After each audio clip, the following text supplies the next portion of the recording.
¿Cuándo fue la primera vez que usted entendió y conoció que en República Dominicana había una dictadura? Lo que sí recuerdo, que había muchos problemas con el problema haitiano, la cosa. Méndez Lara terminó hace poco tiempo, años atrás. Los hijos de Méndez Lara me entregaron el fusil que su padre me quitó, para que me observaran porque no querían. Trujillo le había dicho, parece a su papá, que le dejara el caso mío a él. Porque esa es la impresión que a mí me daba. Hoy es 14 de junio. Hace 65 años llegaron a República Dominicana un grupo de dominicanos, cubanos, venezolanos, caribeños, e incluso creo que había un norteamericano que se entregaron sus vidas por la República Dominicana y la libertad contra la dictadura de Rafael Leónidas Trujillo. Sobrevivieron a esa acción militar 6 personas, entre ellos Delio Gómez Ochoa, uno de los comandantes de uno de los frentes guerrilleros que vinieron por Constanza, Maimón y Estero Hondo. El único que sobrevive hoy día, con 94 años, es Delio Gómez Ochoa. Él es dominicano por vocación, por adopción, y es un héroe nacional. Está con nosotros. Le agradecemos a Delio Gómez Ochoa su presencia aquí con nosotros en las condiciones en que se encuentra y a su edad. Y decimos que Wilmer Rodríguez Fernández, un periodista cubano, ha publicado un libro que se puso a circular en el día de ayer, 13 de junio, La suerte de sobrevivir, que es un libro de conversaciones con el comandante del ejército rebelde y héroe nacional de la República Dominicana, Delio Gómez Ochoa. Este libro relata la historia completa de Delio Gómez Ochoa. Muy pronto va a estar en las librerías del país porque obviamente se puso a circular ayer y parece ser que todavía no ha llegado a las librerías. Lo recomendamos. Muchas gracias, Delio Gómez Ochoa. Hace 65 años usted decidió acompañar a los ciudadanos dominicanos para alcanzar su libertad, encabezado por Enrique Jiménez Moya y otros más, y usted fue miembro del Ejército Rebelde de Cuba, dirigente del Movimiento de Liberación 26 de Julio. ¿Por qué usted no siguió la Revolución Cubana y se insertó a atender los temas de la Revolución Cubana y decidió venir a República Dominicana en una empresa tan complicada como enfrentar a un dictador sangriento como Trujillo? Bueno, me perdona la dificultad para poder hablar, Sí. Porque tengo problemas en las cuerdas vocales, en los ojos y en donde quiera tengo problemas.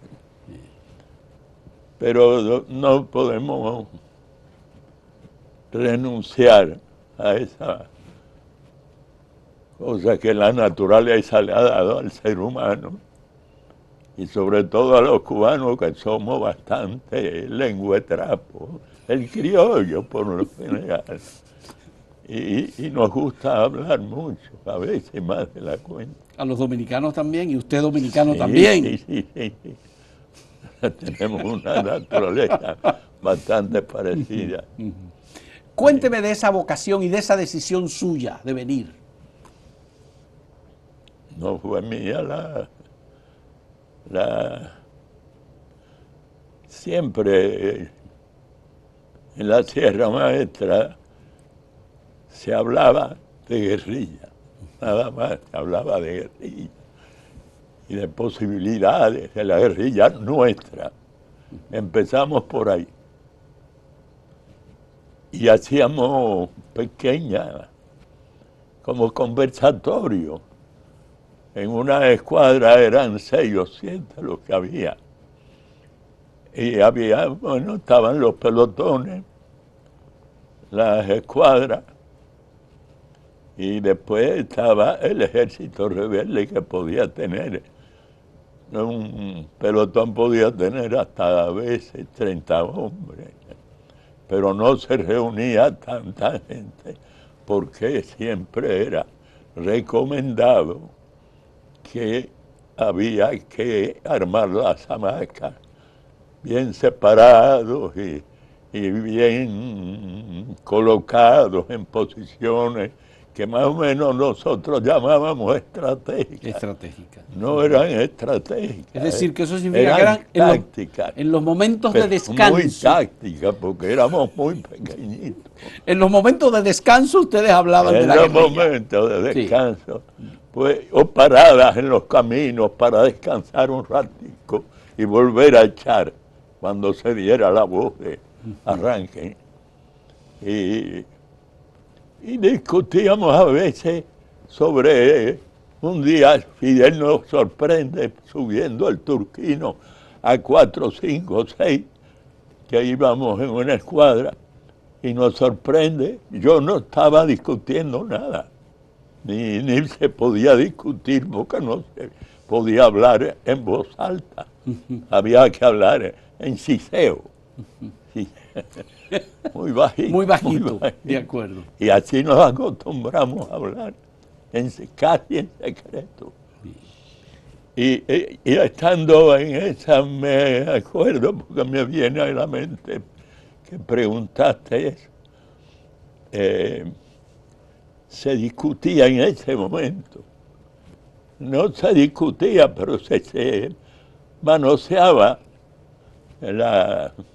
con la lengua, se manoseaba. El tema de la guerrilla. El tema de quién era el mejor soldado en la guerra. Y esas cosas yo se las iba a decir a Wilmer, pero se me ha ido olvidando poco a poco de cositas así que yo quería hacerle después a él escoger una cantidad de cositas, de momentos con Fidel, de momentos con otros compañeros, de momentos y cositas que pasaban, que tienen un interés más que por una ideología, no. Fidel los escuchó a ustedes. Por curiosidad. Sí, Fidel los escuchó a ustedes. Curiosidad del famoso parlanchín. Parlanchín. Como decían. Sí. Y en ese momento que estamos allí conversando sobre quién era el mejor soldado, Escalona, que era él tenía una lengua bastante ágil, y otros compañeros más, sobre que el mejor soldado no era el americano siempre era el más malo,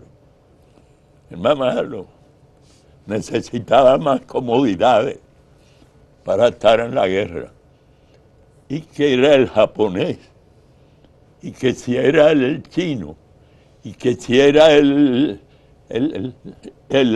que a veces no eran ni soldados, eran grupos de combatientes que luchaban por un pedazo de tierra en su país, en Arabia. Sí. En Arabia, en la Gran Arabia. Y bueno, el árabe que con un cartucho de ciruela pasa, de higo, y una cantimplora de agua, una guira. Se pasaban ahí días y días esperando por que vinieran los enemigos, porque todos esos países lidiaban mucho en esa época, lidiaban por pedazos de tierra. Y el demonio colorado. Pues, y viene Fidel pasando.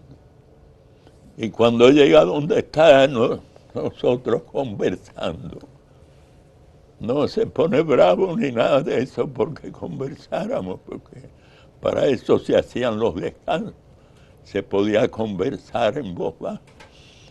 Dice él, ¿y de qué se habla? ¿De qué se habla? No, comandante, estábamos hablando de quién era el mejor soldado. Y empieza a preguntar, ¿y usted, tú qué piensas? ¿Cuál es el mejor soldado? Y unos dijeron el japonés, otros dijeron el inglés, otros dijeron el español. Bueno, no, porque el español es muy guapo. No, el español es muy guapo, hay una historia del soldado español. Sí. Y entonces dice, pues ustedes están equivocados. Todos están equivocados. El mejor soldado es el ruso. Pero ya no es el ruso, es el soviético. El soldado soviético. Porque es el único soldado que piensa con su cabeza, que tiene idea, que tiene pensamiento, que sabe por la causa por la que lucha. Porque unos decían que si el japonés se metía sobre los cocos de una mata de coco y desde ahí tiraba, estaba de moda, estuvo de moda un tiempo las luchas aquellas de los japoneses y los yanquis en Guadalcanal y las batallas grandes aquellas que habían pasado.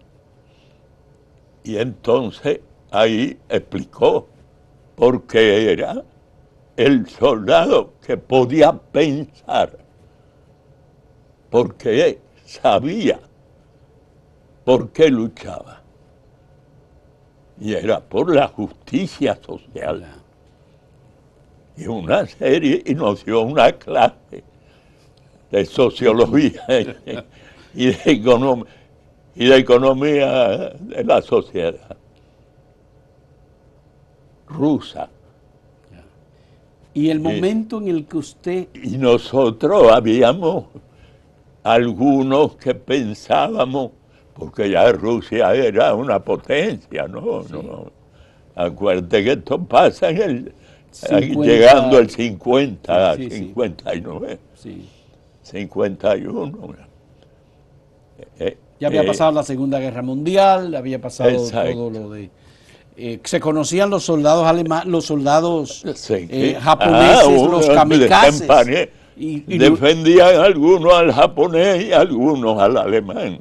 En que el alemán que comía candela. ¿Y cómo que usted decide venir a enfrentarse aquí en República Dominicana? Teniendo la oportunidad de ser un burócrata, un dirigente, alguien con posiciones importantes. A mí me gustaba mucho. Yo quería estudiar y superarme un poco porque me costaba mucho. Todavía yo aprendí a escribir muy tarde. Nosotros estábamos en una finquita con mi papá y mi mamá, trabajando en el campo, ordeñando vacas. Yo tengo muchos machetazos, de limpiar guardarrayas. Y de ahí a ordeñar vacas y apoyar vacas también. Empecé apoyando vacas. Después terminé ordeñando vacas. Sí. Y así. Usted nació en Holguín. Poco tiempo para estudiar, ninguno, porque no había una escuela en 8 o 10 kilómetros a la distancia. Había una mujer que daba una clase para aprender la cartilla, el abecedario. El abecedario, ya. Nada más. Ya. No había más nada de escuela. Ya después, bueno, a mi papá decidió que a 23 kilómetros estaba el pobladito de Cacocún. Claro. Allí estaba mi abuela, allí estaba mi tía Chena Ochoa, que eran hijos de Mambice. Hijo de Mambice. habían luchado con distintos jefes mambícelos. Y habían esposo, luchado por la independencia de Cuba. Sí, en la lucha por la independencia de Cuba. Y había muchas historias, pero historietas no escritas. Había muy poco, no había periódicos, no había luz eléctrica. Pero su rebeldía fue muy temprana, porque usted intentó venir en Bueno, la invasión de Luperón, yo empecé de Cayo Confites. Sí, ya ahí, más o menos ese es el punto de partida. Punto de partida, ¿verdad? Sí. Una experiencia armada en Cayo Confite para venir a combatir la dictadura. A mí me gustaron siempre mucho las armas.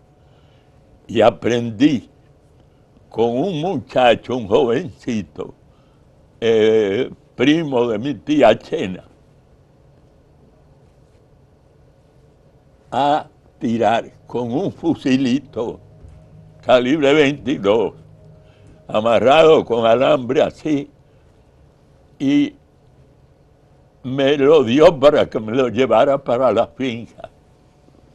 Desde Cacocún me lo llevé para la finca, para que se lo tuviera allá, porque no podía tenerlo, porque pertenecía a una especie de partido comunista que había en Cacocún. En Cacocún. Eran 4 o 5 nada más, pero existía ya ese germen. Germen político. Ese germen político entre gente joven. Ya. Él era un joven, pero él sí sabía leer y escribir, y era mucho mayor que nosotros. Ya. Y así fue como me familiaricé con el fusil. Y yo era con mi fusil amarrado con alambre al hombro, y me iba para el campo con el machete. ¿Y cuándo usted supo de Trujillo? Y para tirar la bala que tenía el fusil, tuve que disparar como 20 veces contra un mango que tenía una mano. Hasta que un día el fusil dio fuego. Dio fuego, porque era tácata y tácata y nada. Hasta que un día parece que la pólvora cogió sol o algo, se secó y hizo fuego. Hizo fuego. Pero no le dio al mango. Y el mango se quedó bailando. ¿Cuándo fue la primera vez que usted entendió y conoció que en República Dominicana había una dictadura? Sí, bastante joven estaba yo.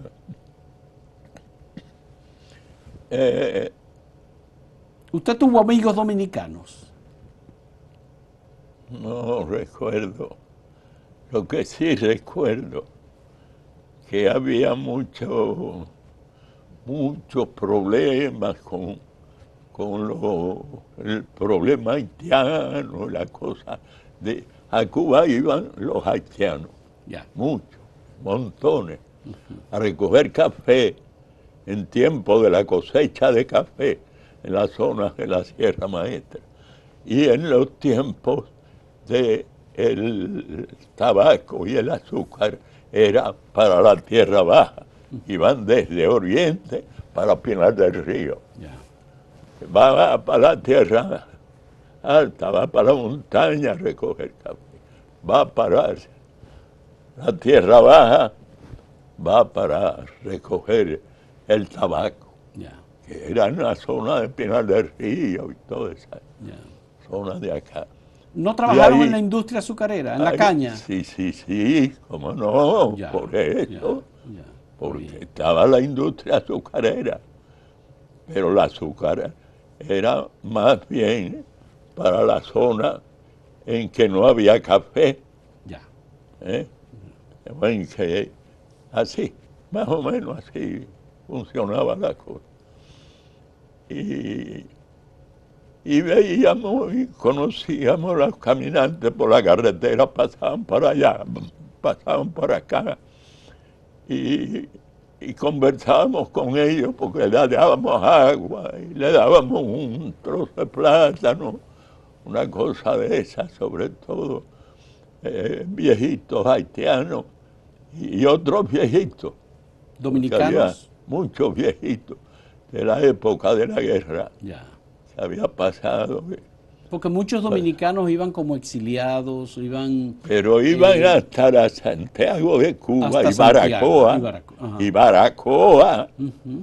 y bajaban desde Baracoa y iban a Cabo de San Antonio, en Pinar del Río, que son 1000 y pico de kilómetros. Ya. No es bobería, porque Cuba es como un majacito largo. Un largo lagarto verde, como han dicho. Creo que fue Nicolás Guillén que lo dijo. Sí, Vamos a sí. hacer una pausa en este diálogo con Delio Gómez Ochoa, con su experiencia, no solamente como el comandante guerrillero que vino en junio 14 de 1959, sino también en su experiencia guerrillera en Sierra Maestra como parte del movimiento 26 de julio. Volvemos en un momento.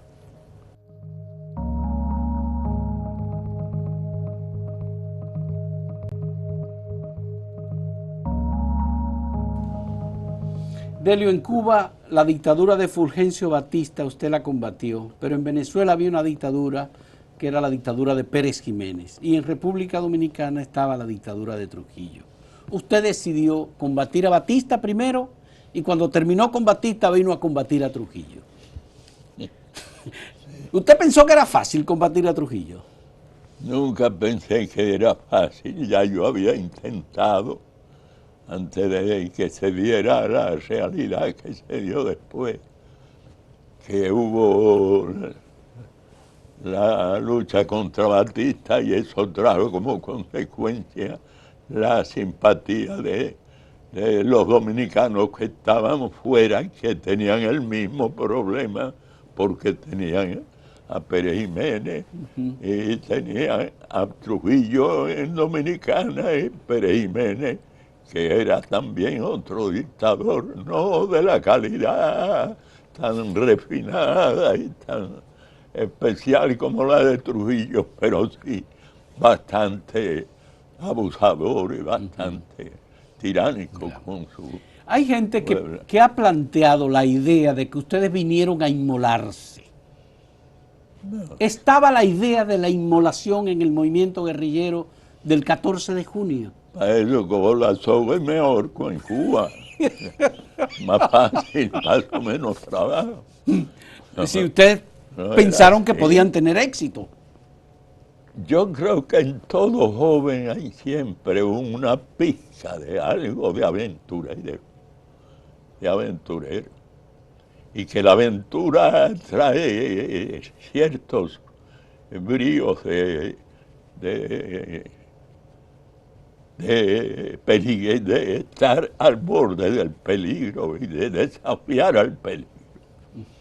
Y eso es aprender a vivir en un mundo que era trabaja para poder buscar los alimentos y las cosas, como había que hacerlo antes.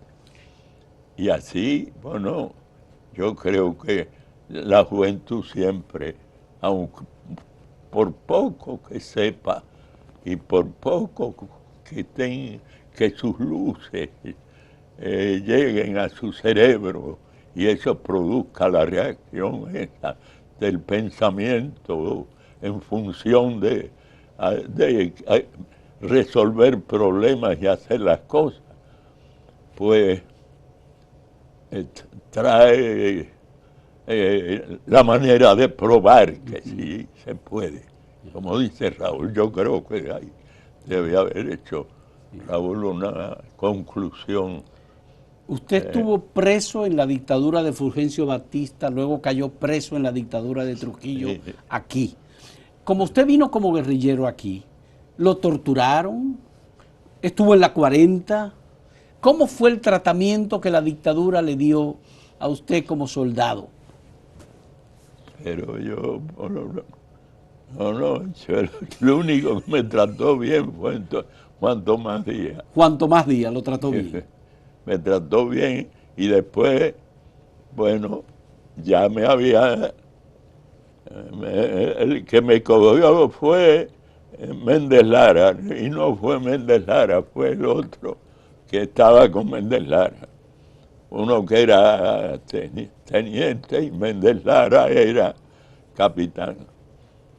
Y Méndez Lara terminó hace poco tiempo, años atrás, los hijos de Méndez Lara me entregaron el fusil que su padre me quitó. Me cogió, me ocupó, no me lo quitó. Ya. Me ocupó, que yo lo tenía debajo de mí, y al darme vuelta es que me doy cuenta de que tengo los perros con las patas en el pecho. Y entonces pues me cogieron a mí solito, Pablito por allá. Pablito Y Mirabal, sí. Sí. Y Fran por otro lado, que era otro muchachoncito. Y yo tenía un M1, M2 que me había regalado Raúl antes de regalar el fusil que él usó en la guerra. El fusil que usted trajo se lo había regalado Raúl, que lo había utilizado Raúl Castro en la guerra de Cuba. En la guerra. De guerrilla. Sí, y esos muchachos, cuando me llevaron el fusil aquí, que yo tenía una casita ahí, en el cosa que Balaguer ahí, grande, de Colón, la casa de cerca Colón. del Faro a Colón. Faro a Colón. Tenía una casita ahí. Ahí fueron a llevarme el fusil escondido de su mamá, porque su papá antes de morir les dijo que me entregaran ese fusil a mí. Ese era Méndez Lara. Ese fue el jefe del pelotón que me cogió, donde había insertado unos cubanos que sí querían matar. Cubanos que querían matar. Cubanos gusanos, que decíamos. Que estaban al servicio de la dictadura. Sí, que eran de los que estuvieron en la base de las calderas y que constituyeron la brigada especial aquella de Trujillo de 2506, la brigada anticomunista. La brigada anticomunista, creada por la dictadura, sí. Sí. Y eso lo hizo Méndez Lara. Pero ya primero, lo primero que me vieron para entregarme el reloj Eternamati que llevé de cera negra, una pluma que me había regalado Acacia Sánchez Manduley, que era mi esposa, fue después mi esposa. Después que me regaló la pluma y todo eso nos casamos. Me regaló una pluma, me regaló eso y una camarita que heredé de una camarita que tenía Fidel, una camarita de bolsillo que se abría así. Una Ceni, no me acuerdo cómo. En miniatura. Sí, de miniatura. De miniatura. Que era, y se ponía. Sí. Y tiraba una foto, después se ampliaba, y era tremenda foto. ¿Y quién le entregó el reloj? Los hijos del otro. Y la cámara. Sí. Los hijos del otro que era teniente, que no me acuerdo. Y ahí fue famoso, fue jefe del ejército también. Ya. Y Méndez Lara fue jefe del ejército. ¿No sería Enrique Pérez? Y con Méndez Lara en casa del pelotero famoso aquel, un día con Hanley Herman. Con Hanley Herman. Fui a almorzar, invitado por el pelotero, el mejor pelotero que ha tenido América Latina. Yeah. ¿Cómo se puede haber llamado? A su casa, pues. A la casa de, ¿quién sería? Sammy Sosa, David Ortiz, Juan Marichal. Juan Marichal. Juan Marichal. Sí. Un caballero. Juan Marichal. Una persona maravillosa. Y me invitó y además me dijo, mire, yo más que otra cosa, he querido que usted venga aquí a almorzar, no por darle, sino porque hay una persona que quiere conversar con usted. y era Méndez Lara. Y era Méndez Lara. Quería conversar conmigo para decirme, no sé si fue entre otras cosas, me dijo que Hannes Hermann, si me decía algo de que había abusado de él, que no le fuera a creer, porque él no abusó de Hannes Hermann cuando lo cogió preso en un poblado con un machete colgado en la En Villa cintura. Altagracia. En Villa Altagracia. En Villa Altagracia, Sí, sí, sí. caminando por una calle. Él no abusó de Hannes Hermann. No abusó. Méndez Lara. Según Es decir, el mismo que apresó a Hannes Hermann en la guerrilla del 73 fue el mismo que lo apresó a usted el mismo que en la guerrilla de junio del 59. Personalmente me apresó a mí. No fue Méndez Lara, sino fue Méndez otro Lara. que usted no recuerda el nombre del oficial. No me recuerdo. Ya. No. Pero era un oficial trujillista. Sí. Yo por eso estaba pensando, pudo haber sido Enrique Pérez y Pérez o alguna de esa gente. O Ramiro Matos González. No. Ramiro Matos no. O Bochán Javier. No, pero fue después de aquello. Llegó a ser jefe de las Fuerzas Armadas. De las Fuerzas Armadas. Ramón Emilio Jiménez. Los dos fueron jefes de las Fuerzas. Los dos fueron jefes. Lo que le estoy mencionando todos fueron jefes de las Fuerzas Armadas. Sí. Y ustedes, al momento de perder la lucha armada, supieron que habían creado un elemento político de fraccionamiento de la dictadura. ¿O lo sospechó usted? Pues solamente sobrevivieron 6. Nosotros no teníamos ninguna información, porque yo llevé un radiecito chiquitico y oía por ahí las noticias de que habían cogido a tal gente, a tal gente y a tal gente, porque las daba la radio. Y por lo demás, la radio decía los nombres y decía muerto. Fulano de tal, muerto. Fulano de tal, muerto. Así era que lo hacía. Y un día dejé de oírlo porque el radiecito se gastaron las pilas. Las pilas. Y no hubo más radiecito. Y eso duró casi aproximadamente un mes, que fue lo que duramos nosotros. También, casi un mes. Y vaya, pues esto, yo lo que quería resaltar, que me venía a la mente, y quería que Wilmer lo supiera, porque no tenían nada que ver los oficiales de Trujillo con los cubanos aquellos, ni con el carácter que esos cubanos ejercían sus funciones como miembros de la brigada esa anticomunista del Caribe, que eran unos asesinos. Es decir, los cubanos que estaban apoyados por la dictadura eran más asesinos que los soldados del ejército trujillista. Sí, porque y en varias ocasiones, después que yo llego con Juan Tomás Díaz a Constanza, lo primero que hacen antes de ir para el cuartelito que tenían allí en Constanza, estoy en el carro de Juan Tomás y viene un cubano de eso, y se llamaba Miguelito el Niño, en Cuba. Había sido chofer de Fidel Castro, era jovencito, pero estaba de matón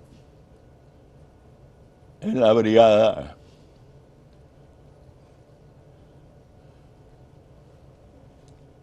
trujillista anticomunista. ¿Y cómo pudo haber sido chofer de Fidel? Antes de la... Y después desertó de la... Ah, ya, desertó. Cuando Batista se da el golpe de Estado, porque Fidel aspiró a representante cuando Batista no había dado el golpe de Estado. Y era entonces un torturador aquí, un criminal. Y después que se va de al lado de Fidel, se había dedicado a torturar junto a los policías que eran batistianos, se había dedicado a torturar a mucha gente. Ya. Y todo es así que cuando lo cogen en Playa Girón, después ya ahí terminó, ahí terminó. Y enfrentar al tribunal que lo juzgó y que determinó su fusilamiento. Lo apresaron entonces en Playa Girón. Pero me dijo, al niño. me dijo, Marquito, yo me llamaba Marcos en la clandestinidad cuando estuve en La Habana. Marquito. Te salvaste en Cuba, te me escapaste en Cuba, pero aquí sí te jodiste. Y entonces fue que Juan Tomás se le acercó y otro de los dos.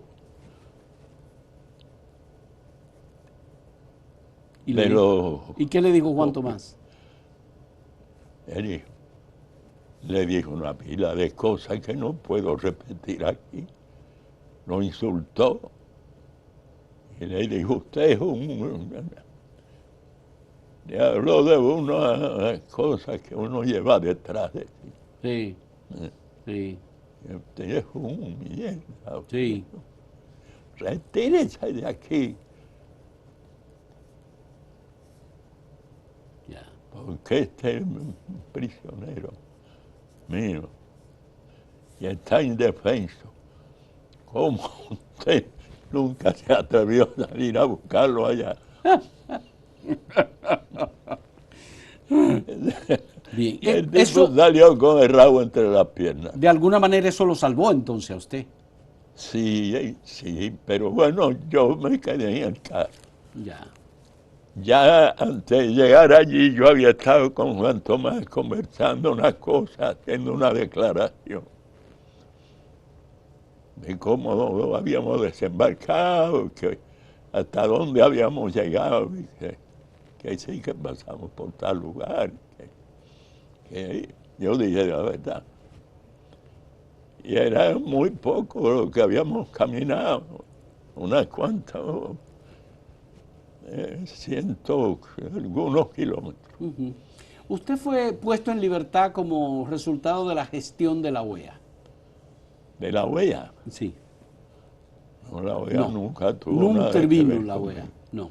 ¿Cómo Yo es que recuerdo usted... una comisión de la OEA que me llevaron a ver, los trajeron a ellos, ellos nos vinieron llevaron a nosotros sí. a un lugar en la capital, a un lugar que era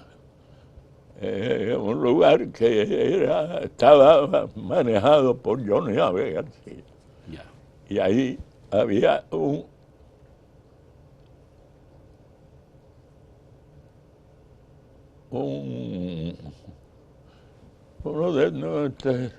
de Paraguay, no, de Uruguay. De Uruguay. Un uruguayo. Había un mexicano y había un norteamericano. ¿Que eran torturadores o No, gente de inteligencia? no, de la OEA. Ah, de la OEA, bien. De la OEA. Y De me la OEA. interrogaron ahí muy suave, muy suave. Ya. Y ellos me dijeron que iban a hacer lo posible porque no nos pasara nada. A mí, a Pablito y ya. Que eran los no dos había cubanos, más ¿no? nada. Los Pablito dos. Mirabal y usted. Pero no llevaron a Pablito. Lo llevaron y no se lo enseñaron a la OEA. Ya. No le dijeron que allá había un muchacho que era un niño todavía. Ya. Nada de eso. Nada más le hablaron de mí. Ya. Y se fueron con la promesa de preocuparse por... ¿Y en qué, cuando ustedes obtienen la libertad, salen de aquí, ¿Se van a Cuba otra vez? No, la libertad de nosotros viene por el desembarco de la Gusanera En Bahía en Cochino. Playa Girón. Ah, en Playa Girón. En Playa Girón. Sí. Después de la derrota, todo se vino abajo y Trujillo dio un cambio que puso una emisora de radio a hablar de Cuba y hablar bien de Cuba. Radio y Caribe, hablar, creo que era. sí, Radio Caribe. Radio Caribe. Sí. Ajá. Y me sacaron de la celda y me llevaron un radiecito para que yo les dijera si más o menos yo creía que los pilotos de los aviones que se habían alzado contra la revolución, eran pilotos cubanos o pilotos norteamericanos. Que lo que ellos valoraban era eso, lo de los pilotos norteamericanos. Entonces fue parte de una estrategia de Y Trujillo entonces frente yo a los le dije, americanos. mire, yo creo, para decirle algo, yo no me imagino qué pilotos son. Pero sí es verdad que los pilotos bombardearon en Cuba y que están peleando en Playa Girón. Entonces dijo Johnny Abe García, que era que estaba allí preguntándome, él y el otro, Candito Torres. Candito Torres. Y otro más. Y yo le dije, yo sé, estoy seguro, que pilotos cubanos no son. Los pilotos cubanos no desertan. Los pilotos de ahora. Y había desertado Díaz-Lam, que era el jefe de todos los pilotos, del entrenamiento de los pilotos. Y resulta que Díaz-Lam fue el único que desertó. El único que desertó de los pilotos. Y fue al otro día de haber salido las expediciones de nosotros, de Cuba. Díaz-Lam estaba en el Congreso de los Estados Unidos presentando una denuncia de la salida de las embarcaciones nuestras. Ah, fueron denunciados ustedes inmediatamente en Estados Unidos. Al otro día de la salida nuestra. Pero no hubo tropas norteamericanas aquí para apoyar a la dictadura. ¿A la dictadura? ¿Cuál dictadura? A la dictadura de Trujillo. Los americanos no enviaron ningún tipo de apoyo frente al desembarco del 14 de junio.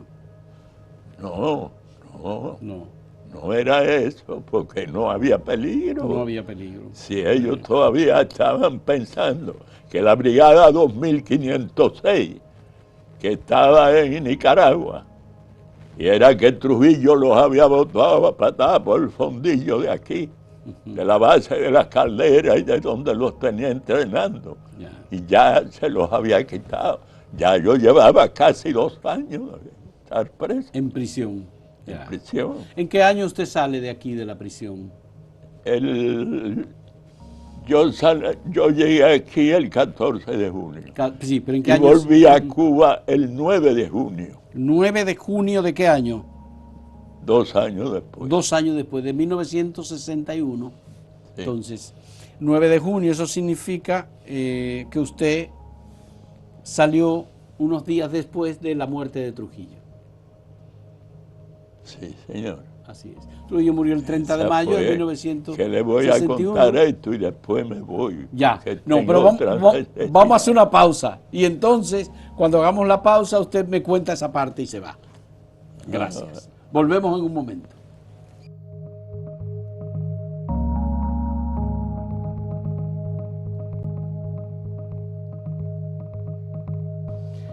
Delio, no podemos dejar pasar su testimonio sobre las torturas y las golpizas que ustedes recibieron en las cárceles trujillistas de República Dominicana.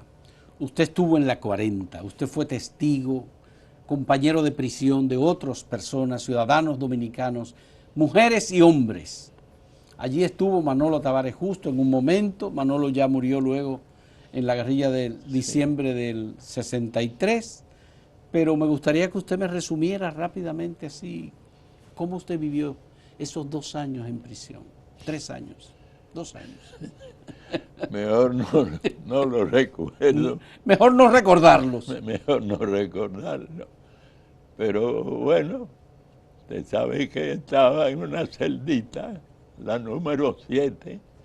Usted cogía el trillito desde la casa de los policías y cogía y llegaba a una nave que estaba en el fondo. Eso cuando llegamos.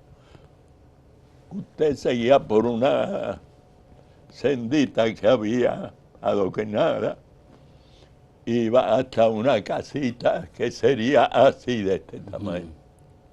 Eso era en la 40. En la 40. Quizás un poquito más chiquito. Quizás 1 metro y pico, 1 metro. Esa era la casita. Detrás de esa casita estaba otra casita de menor fortaleza, estructura. De menor, sí.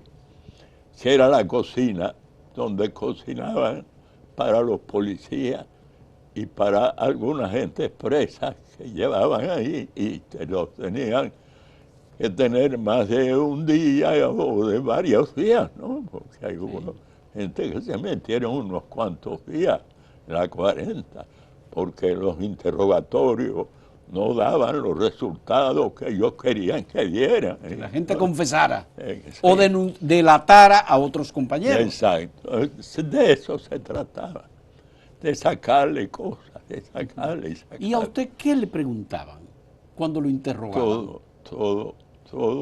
Trajeron hasta especialistas, yo no sé de dónde, para que me observaran, porque no querían.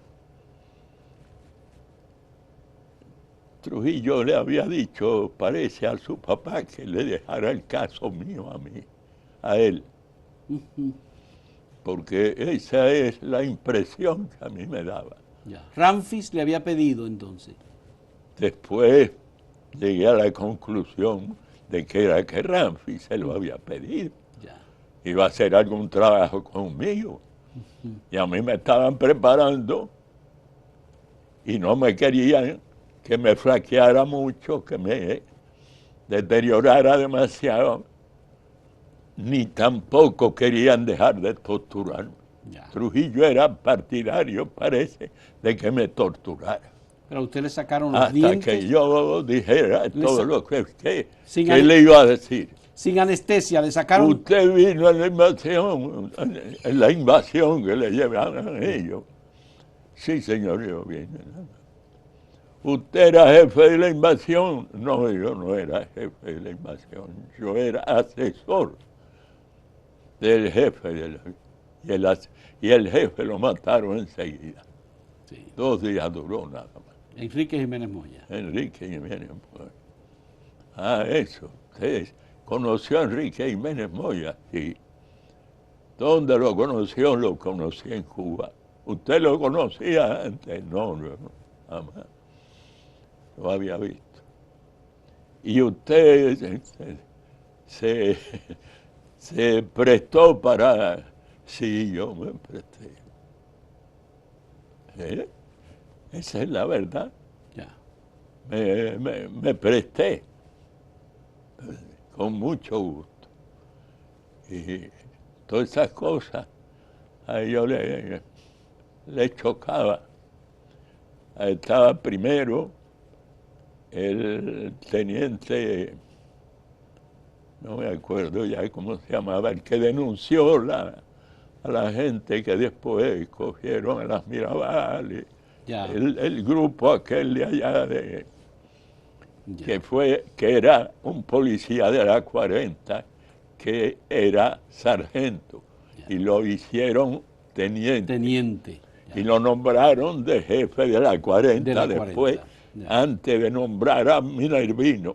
Después vino Dante Minervino. ¿No sería apellido Villeta? No, Villeta era uno de los que estaba allí casi siempre en los interrogatorios, Ya, ya. pero era un malvado que